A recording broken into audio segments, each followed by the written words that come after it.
우리가 어렸을 적에 들었던 이솝 우화 가운데 늑대와 학이라는 이야기가 있습니다. 어느 날 늑대가 저녁 식사를 아주 푸짐하게 맛있게 했습니다.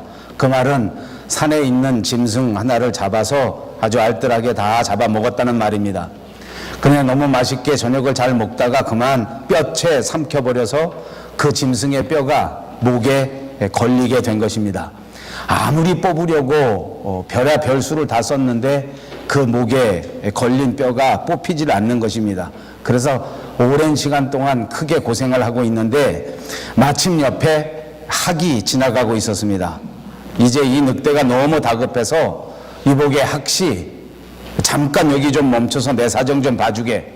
내가 지금 저녁 먹다가 목에 이렇게 뼈가 걸렸는데 이거 아무래도 잘 안 빠지니까 혹시 자네 그 긴 부리를 가지고 내 이 목구멍에 집어넣어서 내 목에 걸려있는 이 뼈를 뽑아주면 진짜 고맙겠다. 그리고 내가 정말로 이 뼈를 뽑아주기만 하면 가만히 있지 않고 반드시 톡톡하게 사례를 해주겠다. 이렇게 말한 것입니다. 학은 지나가다가 이 늑대를 별로 믿지도 않고 늑대의 말이 그렇게 진실성이 있는 것 같아 보이지도 않았지만, 그렇지만 늑대가 워낙 사정을 많이 하니까 그래도 잠깐 마음을 돌려서 그래 어디 한번 봅시다 하고 여기저기 살펴보았습니다. 진짜 그렇게 들여다보니까 그 목에 뼈가 그냥 꽉 하나 끼어 있는데 그거 아주 괴롭고 아주 힘든 그런 상황이겠다 하는 생각이 들어서 자기 부리를 안에다 깊숙이 집어넣고 그 늑대의 목에 박혀있는 그 뼈를 싹 뽑아줬습니다. 늑대는 그 뼈가 뽑히자마자 그 통증이 한꺼번에 사라지면서 얼마나 좋은지 그야말로 펄쩍펄쩍 뛰면서 야 이제 살겠다, 야 이제 진짜 날아갈 것만 같다, 이렇게 들고 뛰면서 찬양하면서 찬송하면서 박수를 쳤습니다. 여러분, 제가 왜 이렇게 여기다 이렇게 하는지 압니까? 이 목에 뼈가 걸렸을 때의 고통은 안 해본 사람 잘 모릅니다. 저는 지난 주간에 치통이 발병을 해서 이가 너무 아파서 금요일 예배도 못 왔습니다. 이게 치통이 워낙 심해가지고 신경치료를 겨우 하고 나서 싹 하니까 진짜 뛸 듯이 감사하고 기쁘고, 그 치과 의사가 얼마나 이쁜지 제게 딸이 있으면 반드시 그 치과 의사한테 주고 싶은 마음이 들더라고요. 별로 감동이 안 되시는가 봐. 자, 아무튼 늑대는 은혜를 받았습니다. 얼마나 좋은지 박수를 치고 찬송을 부르고 펄쩍펄쩍 뜁니다. 학은 속으로 생각할 때 야 내가 정말 잘했구나. 내가 못 믿고 그냥 지나갔으면 아까운 중생 하나 고통 속에 빠지다 죽을 것인데 내가 생명을 구출했구나, 잘했다, 그런 생각이 들면서 아 이게 늑대가 한 말이 다 진짜구나, 이렇게 즐거워하는 걸 보니까 분명히 나한테 약속한 약속을 지킬 것이다 라고 생각하면서 이보시오 늑대씨, 그만 들고 뛰고 아까 약속한 사례비 내놓으십시오, 이렇게 말한 것입니다. 여러분, 치과에 가서 치료를 받고 고칠 때에는 진짜 좋았거든요. 딸이 있으면 의사에게 주려고 했습니다. 나와서 계산할 때 보니까 그 마음이 싹 달라지더라고. 어쩌면 나는 늑대 같은지 몰라. 늑대는 금방 학을 쳐다보면서 그 바로 직전까지 들고 뛰고 감사하고 박수치고 하던 모습에서 싹 돌변해버리고 큰 소리를 치는 것입니다. 뭐가 어째? 사례를 해달라고? 이 정말 미치겠네. 야 임마, 너 네가 네 부리를 내 속에다가 이거 뼈 뽑아 집어넣었을 그때 내가 그냥 꼭 눌렀으면 너는 죽었어. 어디다 대고 사례야? 살려준 게 고맙지도 않냐? 이것이 그 이솝우화에 나오는 이야기의 전체입니다. 이 말은 이 늑대가 배은 망덕한 존재다라는 것을 우리에게 가르쳐주는 것입니다. 배은 망덕, 이 말은 무엇입니까? 은혜를 등지고 그 덕을 잊어버린다, 그런 뜻입니다. 배은 망덕. 옛날이나 지금이나 동양이나 서양이나 모든 것을 막론하고 이 세상에 살면서 배은 망덕하지 말고 받은 은혜를 감사하면서 살아라 하고 가르치는 가르침이, 그것이 세상의 모든 사람들의 뜻이 아닌가, 그렇게 생각합니다. 우리가 믿는 이 하나님의 말씀 성경 안에도 늘 우리에게 그렇게 가르쳐 주는 줄로 믿습니다. 저와 여러분, 우리 밴쿠버 영성교회에서 예배하는 우리 모두가 이 세상 살면서 배은 망덕하지 마시기를 주님의 이름으로 축복합니다. 우리가 다니는 교회 안에는 여러 다양한 사람들이 모여 있는 곳입니다. 다양한 출신, 다양한 배경, 다양한 개성, 다양한 직업, 그리고 다양한 재능, 그리고 진짜 다양한 생각들을 가진 사람들이 모여 있는 것입니다. 이렇게 여러 가지 종류의 다양성들이 함께 모여서 함께 우리가 되고 함께 하나가 되면서 정말 행복한 교회를 이루어가고 세워가는 것입니다. 오늘 우리 밴쿠버 영성교회 모든 가족들이 출신도 다르고 배경도 다르고 생각도 다르고 그 모습도 전혀 다르지만, 그러나 우리가 예수님을 중심으로, 그 말씀을 중심으로 모인 예배의 공동체요, 같이 예배드리고 같이 찬송드리고 같이 박수치고 같이 운명을 함께하는 운명 공동체가 된 것입니다. 우리 모두가 아름다운 신앙으로 함께 우리가 되면 우리 교회는 정말 행복한 교회가 될 줄로 믿습니다. 오늘 성경 본문에는 예수님이 등장합니다. 예수님께서는 이제 자신이 십자가를 지고 죽음이 임박하게 됐다는 것을 알고 계셨습니다. 그런 상황 속에서 베다니로 다시 돌아오신 것입니다. 그리고 그 베다니에서 사랑하는 사람들, 그 가족들이 마련해 준 큰 만찬, 그 잔치의 주인공이 되셨습니다. 그 주인공은 바로 나사로입니다.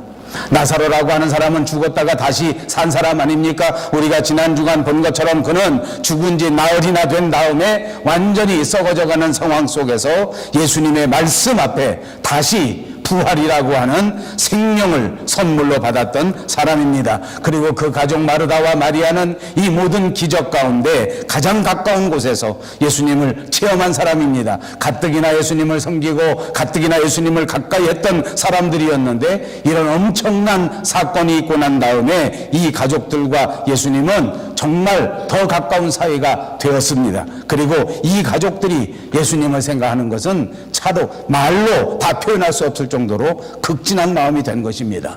이 가족들이 모여 몸을 다하고 마음을 다하고 정성을 다하여 예수님에 위하여 그 잔치를 준비하고 예수님께 대접을 했던 것입니다.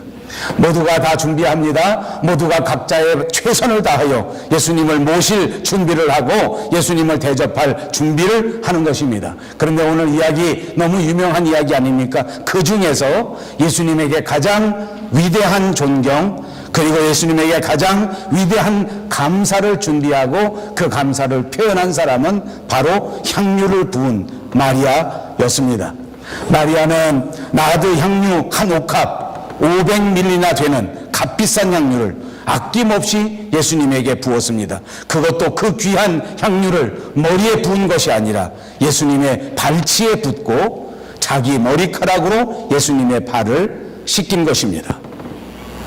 진짜 중요한 향유, 너무너무 값비싼 향유, 소중한 향유였는데 그것을 발에 부었고 수건 대신 자신이 가장 아끼고 자신의 자존심이라고 할 수 있는 자기의 머리털로 그 발을 닦아 드렸습니다. 자기는 한없이 낮춘 것이고 예수님은 한없이 높인 것입니다.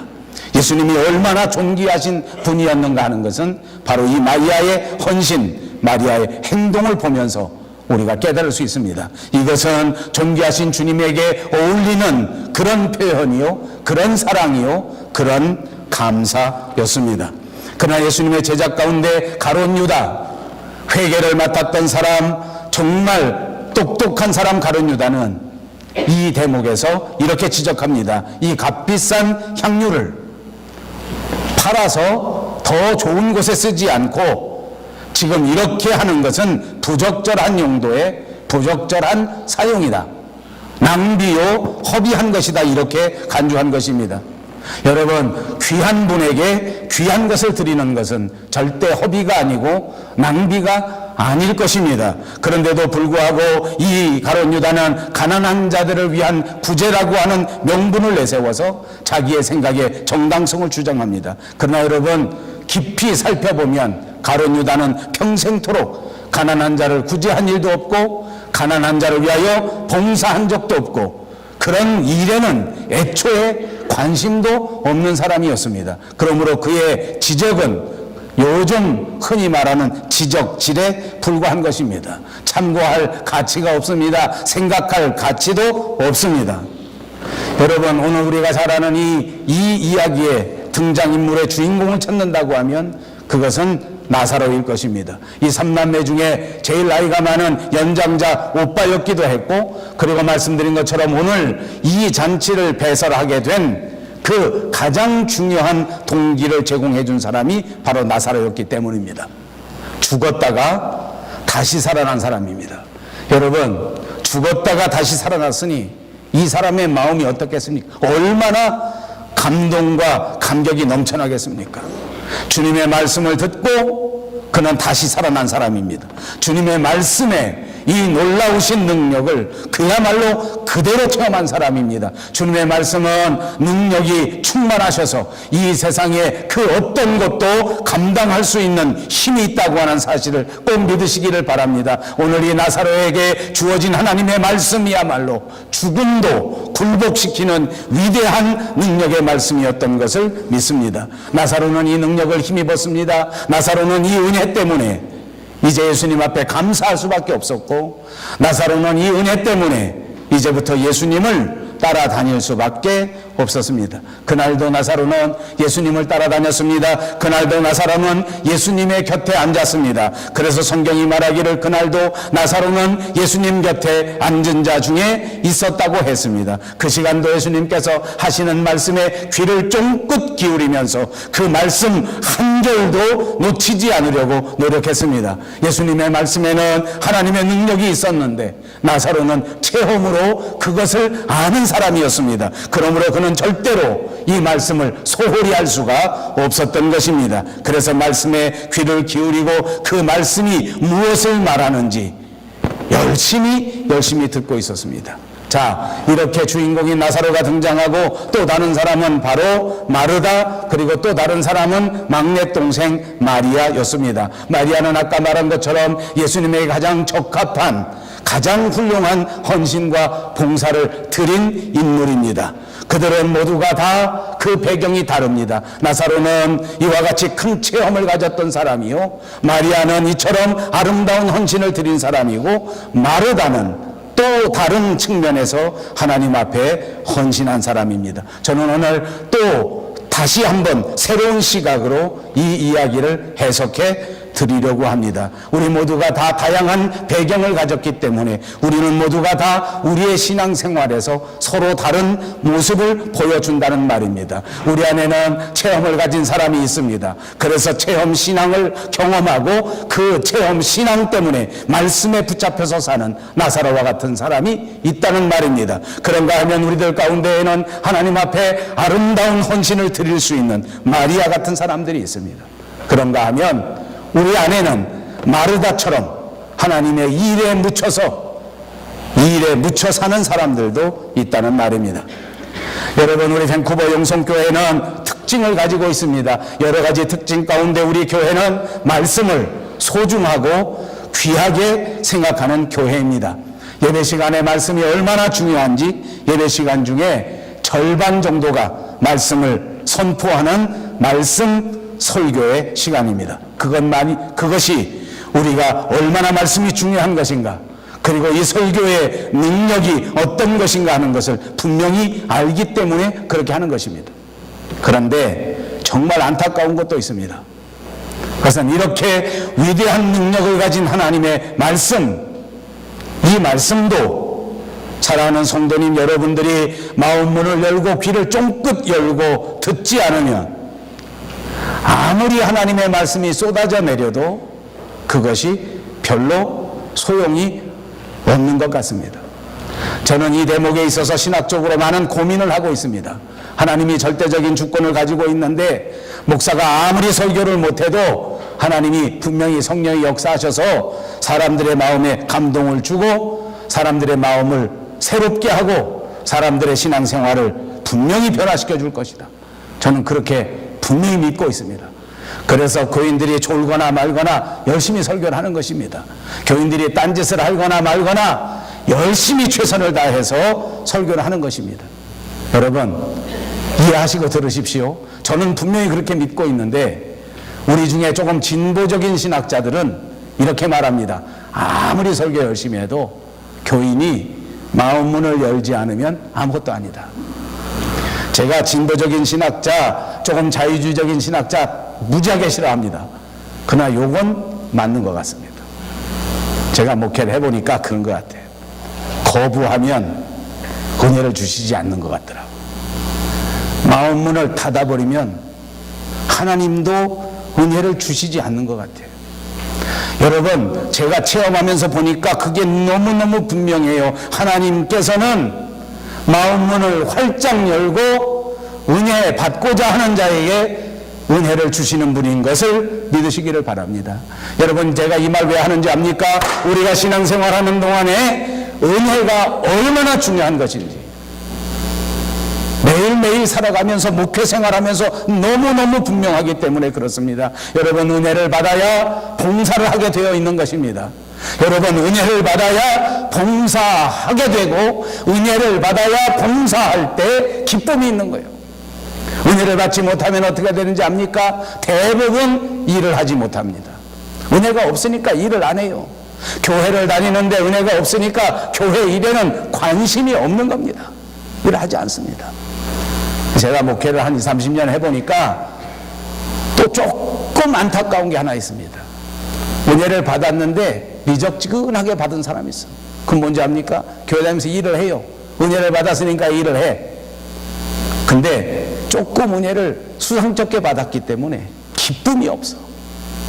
일을 해도 기쁨이 없어. 입이 이렇게 튀어나와가지고 입이 대빨 나와 인상을 푹 쓰고 다니면서 일하는 사람이 있어. 은혜를 야릇하게 받은 거야.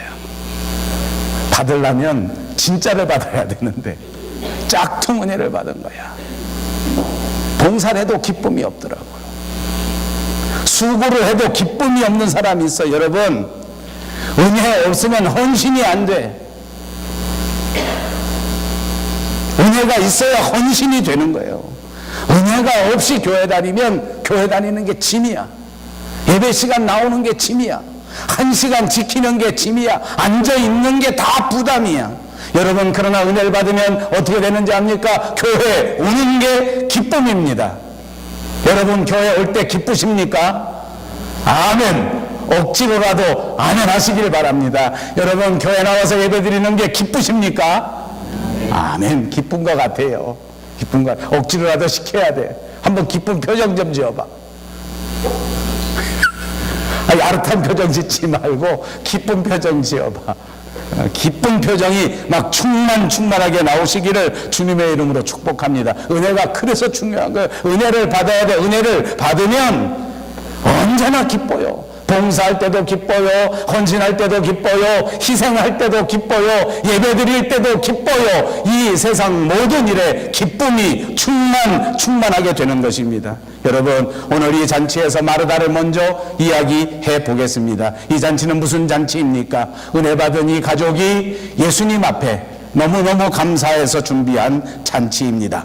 자, 마리아는 이 잔치에 드디어 자기가 아름답고 위대한 헌신을 나타내야 하겠다. 내가 반드시 내가 아끼는 가장 귀한 것, 이 세상 어떤 사람들도 드릴 수 없는 이 향료 한 아들을 그대로 예수님 앞에 다 바쳐야 되겠다. 바칠 때에도 그냥 바치는 것이 아니라 이거 정말 멋진 이벤트를 만들어서 다른 사람은 꿈에도 생각하지 못했던 그런 걸 내가 하고야 말겠다. 그러니까 그때 있었던 사람 상상도 하지 못할 그 향료를 가져다가 발에다 붓고 이 처녀의 머리로 예수님의 발을 수건질한다고 하는 것은 요즘 나오면 텔레비에서 불후의 명곡에서도 하지 못할 신선한 이벤트입니다. 아무도 생각하지 못합니다. 그럴라니 마리아가 얼마나 바빴겠습니까? 밥할 시간이 있었겠습니까? 밥할 시간이 없습니다. 밥할 시간이 없어요. 꾸준히 할 시간이 있겠습니까? 꾸준히 할 시간이 없어요. 의자 날릴 시간이 있겠습니까? 의자 날릴 시간이 없습니다. 어떻게 언니를 도와서 밥하는 거 도와줄 수 있겠습니까? 아닙니다. 못 도와줍니다. 여러분, 나사로는 어떤 사람인지 압니까? 아까도 말씀드린 것처럼 체험신앙입니다. 그에게는 체험이 있습니다. 하나님의 말씀 한마디에 죽었다가 살아난 사람입니다. 이 사람 눈에는 아무것도 안 보입니다. 무조건 예수님이 나타나시면 그분이 무슨 말씀을 하실까, 그분의 말씀이 어떨까에 집중되어 있기 때문에 이 나사로도 청소할 수 있는 시간이 없습니다. 무슨 단장할 시간이 없습니다. 그러니까 그런 일 할 수 있는 사람 여기 마르다밖에 없더라고. 손님 오시는데, 손님 오실 때에 준비해야 되는데 이 준비를 마르다가 혼자 다 맡은 거예요. 마리아는 향유 부을 생각에 정신 못 차리죠.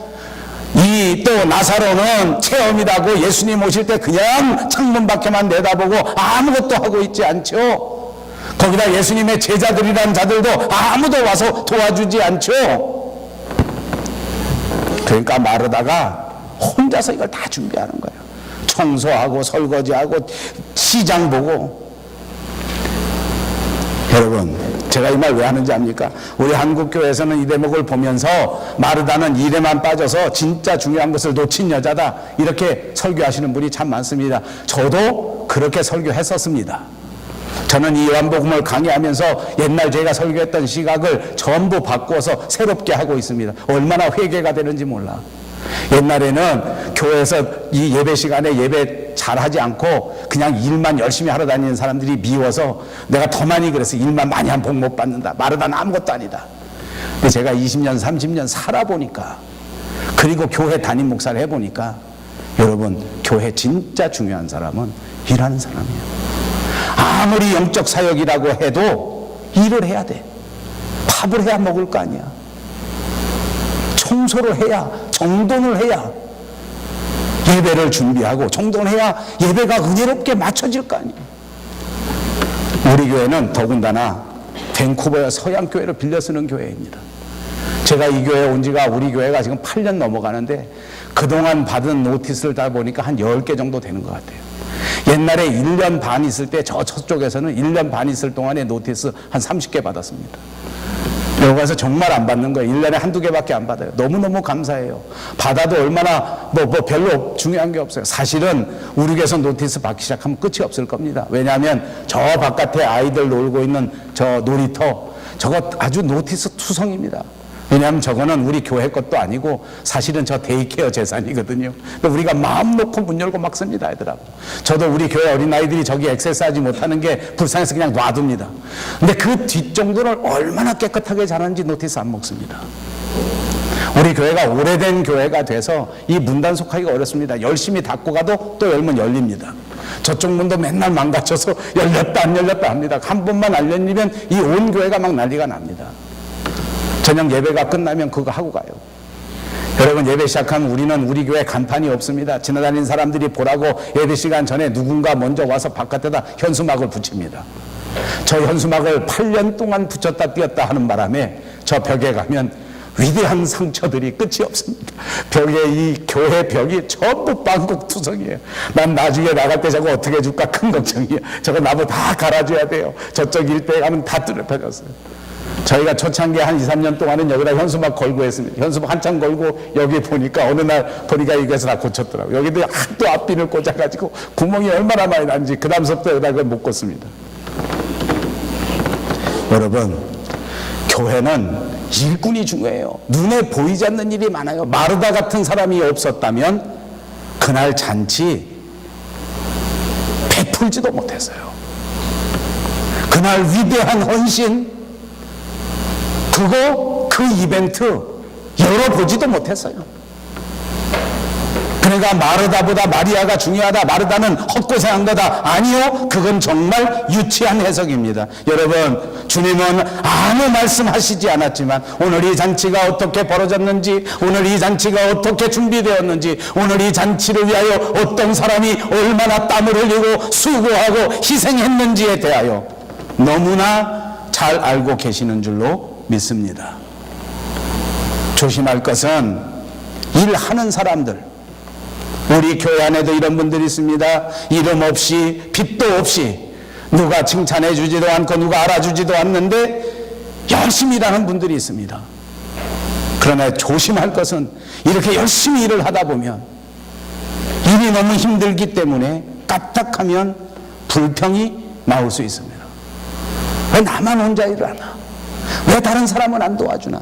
마르다가 그랬습니다. 자기 혼자 열심히 준비하다 보니까 너무 힘든 거예요. 너무 불공평하잖아요. 그래서 다른 성경책에 보십시오. 다른 사람을 예수님에게 보내서 나만 혼자 이렇게 하는 게 너무 힘드니 예수님 마리아 보고 와서 내일 좀 도와주라고 하세요 라고 부탁했던 적도 있었습니다. 여러분, 그렇게 되면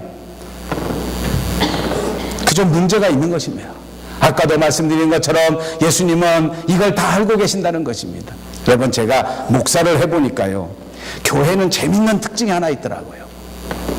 재밌는 특징이 뭐냐면 웬만한 일은 제 귀에 다 들어옵니다. 그 목사는 가만히 있어도 웬만한 것들은 알게 되더라고요. 누가 무엇을 어떻게 하고 누가 무엇을, 특히 교회에 관련된 이야기들은 웬만하면 제 이야기 제 귀에 다 들어와요. 목사는 참 하기가 편해요. 제가 일부러 들으러 다니지 않아도 돼. 웬만하면 다 들어와. 그 제가 감히 말씀드립니다. 웬만하면 누가 열심히 수고하고 누가 열심히 희생하고 누가 억울한지 제가 웬만하면 다 압니다. 제가 표현은 잘 못할지 몰라도 알긴 다 알아. 누가 좀 뺀질뺀질대고 누가 좀 열심히 하고 그걸 모르겠어요. 여러분, 저같이 미련한 목사도 이런 걸 알게 되는데 우리 하나님이 그걸 모르시겠어요? 내가 땀 흘려 수고하고 내가 땀 흘려 희생하는 거 그거 정말 모르시겠어요? 사랑하는 여러분, 주님 앞에 최선을 다하는 훌륭한 일꾼들이 다 되시기를 주님의 이름으로 축복합니다. 우리들 중에 모든 사람들이 다 일꾼이 될 수는 없습니다. 특별한 은사를 가진 분들이 일꾼이 될 것입니다. 그러므로 옆에 있는 분들은 그 일꾼을 도울 수 있는 협조자들이 되라는 말입니다. 일꾼이 많아야 교회가 든든하게 세워진다고 하는 사실을 또 명심하시기를 바랍니다. 그러므로 교회는 일꾼이 필요한 것이지 말꾼이 필요한 것이 아닙니다. 말이 많으면 교회가 기웃뚱거립니다. 저는 우리 교회에 말꾼이 없다는 것이 얼마나 감사한지 모릅니다. 아까도 말씀드린 것처럼 웬만하면 제 귀에 들어옵니다. 그런데 우리 교회가 밴쿠버에 있는 한국 교회 중에 제일 말이 없습니다. 얼마나 좋은지 몰라.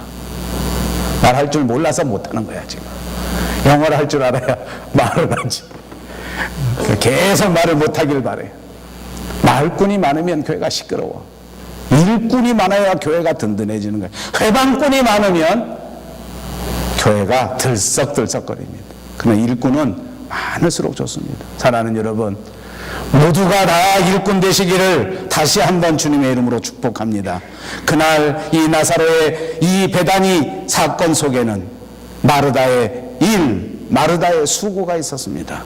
이 아름다운 헌신이야말로 마르다의 수고가 없었다면, 마르다의 헌신이 없었다면 일어나지 못했을 것입니다. 오늘 우리 밴쿠버 영성교회도 이런 사람들이 많아져야 부흥된단 말입니다. 주님을 위하여 땀 흘리는 일꾼이 많아지시기를 바랍니다. 주님을 위하여 전도할 수 있는 일꾼들이 많아지시기를 바랍니다. 주님을 위하여 날마다 사명감을 갖고 기도하는 기도꾼들이 많아지시기를 바랍니다. 주님을 위하여 봉사하는 사람들이 많아져야 합니다. 주님을 위하여 찬양을 드리는 사람들이 많아져야 합니다. 주님을 위하여 하나님의 말씀을 가르치고 주님을 위하여 밥하고 청소하고 이런 일꾼들도 많아져야 될 줄로 믿습니다. 마리아와 같은 사람이 있습니다. 마리아는 막내였습니다. 그에게는 가장 귀한 향유, 순전한 나드 한 근을 가져다가 예수님의 발에 부은 여인이었습니다. 그녀는 자기의 머리털로 향유가 흐르는 예수님의 발을 닦았습니다. 자기의 머리털로 닦았다. 이것이 깊은 의미가 있는 것 아닙니까? 당시 유대 사람들에게 있어서 여성의 머리, 오늘날 여성의 머리와 크게 다르지 않습니다. 오히려 요즘보다도 그 당시에 더 귀하게 여겼던 그런 시대였습니다. 여성의 머리카락 자체는 여성의 자존심이요, 여성의 머리카락 자체는 여성의 영광이었던 것이었습니다. 그러므로 남들이 함부로 만질 수도 없는 것이요, 남들이 함부로 가까이 갈 수도 없는 것이 여성의 머리카락입니다. 그런데 공식 석상에서 자기 머리카락을 풀어내리는 것 자체가 여성에게는 수치요 창피입니다. 그래서 점잖은 여성은, 정상적인 여성은 남들 앞에서 자기 머리를 풀지 않습니다. 그러나 이 마리아는 예수님 앞에서 그런 체면조차 돌보지 않았습니다. 여성의 영광, 여성의 자존심인 자기 머리카락을 그대로 풀어내리고 그것으로서 발을 씻는 수건 대신 사용했다. 이것은 이 여인의 희생 그 자체를 우리에게 말하는 것입니다. 그리고 그때 사용된 것이 순전한 나드라고 설명했습니다. 순전하다는 말입니다. 불순물이 전혀 섞여 있지 않은 그런 향유라고 한 것입니다. 여기에서는 한근이라고 말했지만 다른 성경에서는 한 옥합이라고 말했습니다. 그리고 저는 이 모든 것을 따져서 500mg쯤 된다고 설명해 드렸습니다. 마태복음에는 옥합에 담아가지고 와서 옥합을 깨뜨렸다고 했고, 마가복음에서는 매우 귀한 향유 한 옥합이라고 적혀 있었습니다. 이것은 마리아의 최선이었습니다. 여러분, 예수님의 입장에서도 이것은 정말 깜짝 놀랄 일이었습니다. 왜냐하면 예수님이 평생 살아가시는 동안 이렇게 진지한 헌신을 받아보신 적이 없었기 때문입니다. 이렇게 마리아처럼 겸손하게 자기의 모든 것을 바쳐 예수님에게 헌신하고 예수님에게 봉사하는 그런 여인을 보신 적이 없었습니다. 난생 처음이었습니다. 그래서 예수님도 이렇게 말씀하셨습니다. 이 세상에 복음이 증거되는 그 어떤 곳에도 이 마리아가 행한 이 헌신을 반드시 전파해라 라고 말씀하신 것입니다. 얼마나 감동하셨으면 그렇게 말씀하셨겠습니까? 여러분, 이 마리아의 헌신이야말로 예수님을 감동시킨 감동, 헌신 바로 그 자체였습니다. 이제 일주일 후면 예수님은 마지막 주간을 맞이합니다. 예수님이 죽으신다는 것입니다. 그래서 오늘 이 사건에서 이 돈을 가지고 시비하는 가룟 유다에게 예수님은 말씀하시지 않았습니까? 가만둬라. 가난한 사람은 항상 너희와 함께 있을 것이지만 나는 항상 너희와 함께 있는 것이 아니다. 헌신과 봉사, 주를 위하여 신앙의 삶을 사는 것은 아무 때나 할 수 있는 것이 아니다. 저는 오늘 이 순간 가장 귀한 기회를 허비하지 않고 나에게 정성을 다하여 헌신하였으므로 이것은 가장 소중한 일을 감당한 것이다. 나에게 헌신할 수 있는 기회는 날마다 있는 것이 아니다. 그런 말입니다. 여러분, 저는 여러분에게 설교할 때 자주 이런 말씀을 드렸습니다. 우리를 가만히 생각해 보십시오. 자기의 인생을 가만히 생각해 보십시오.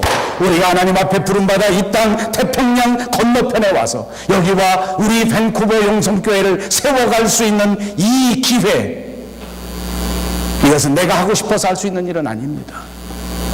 내가 하고 싶다고 해서 할 수 있는 그런 기회가 아닐 것입니다. 이제 우리 교회는 10주년을 지나고 또 다른 10년, 11주년을 맞았습니다. 이런 섬김의 기회, 이런 개척의 기회, 이런 헌신의 기회, 이런 충성의 기회야말로 아무에게나 주어지는 것이 아닙니다. 누구에게나 아무 때나 오는 그런 기회가 전혀 아니라는 것을 또 명심하시기 바랍니다.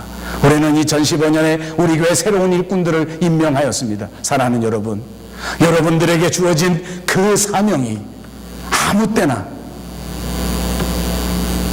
누구에게나 열려져 있는 것이 아닙니다. 오늘 앉아있는 이 순간 바로 여러분들에게 우리 주님이 은혜로 주신 사명의 기회라고 하는 사실을 명심하시기를 바랍니다. 오늘 우리 교회 안에는 이런저런 사람들이 있습니다. 우리가 할 수 있는 일은 내 일을 감당하는 것입니다.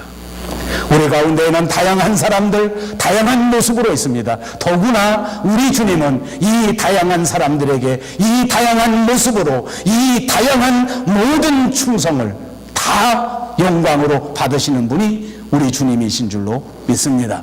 교회 안에는 한 가지 일만 있는 것이 아닙니다. 교회 안에는 다양한 재능을 가진 사람들이 다양한 조화를 이루면서 다양한 공동체로서 유지되는 곳이기 때문입니다. 마리아는 이같이 향유를 통하여 하나님 앞에 헌신했다고 하면 마르다는 몸으로 가장 아름다운 헌신과 봉사를 드린 여인입니다. 봉사하는 방법은 하나님이 주신 은사를 따라서 각자 다르게 나타나는 것입니다. 누가 더 많은 봉사를 했느냐, 누가 더 좋은 것인가 하는 것은 정말로 유치한 생각인 것입니다. 우리 교회 안에도 그렇습니다. 어떤 사람은 은혜 받으려고 이 교회에 나옵니다. 그래서 은혜 받기 위하여 이 예배에 조금 더 일찍 와서 빠른 시간에 앞자리에 앉으려고 노력하는 사람이 있습니다. 어떤 사람은 우리 교회에 충성하는 사람들, 우리 교회에 출석하는 모든 성도들이 예배 드리고 나서 밥을 맛있게 먹을 수 있도록 예배 시작할 때부터 부엌에 들어가 있는 사람들도 있습니다. 시작하는지도 모르고 시작한 다음에 들어올 때까지 거기서 준비하는 사람들도 있습니다. 어떤 사람은 이 사람들에게 무언가 더 맛있는 걸 먹여주고 싶어서 내가 벌어온 돈으로 물질로 특별히 섬기는 사람들도 있습니다. 어떤 사람은 아직 행동으로는 다 표현하기가 너무 부끄러워서 마음속으로만 주님 사랑하는 마음으로 주님 앞에 나오는 사람들도 있습니다. 때로는 주님 앞에 나와 내가 드릴 수 있는 것은 오로지 하나님 앞에 찬양하는 것이다.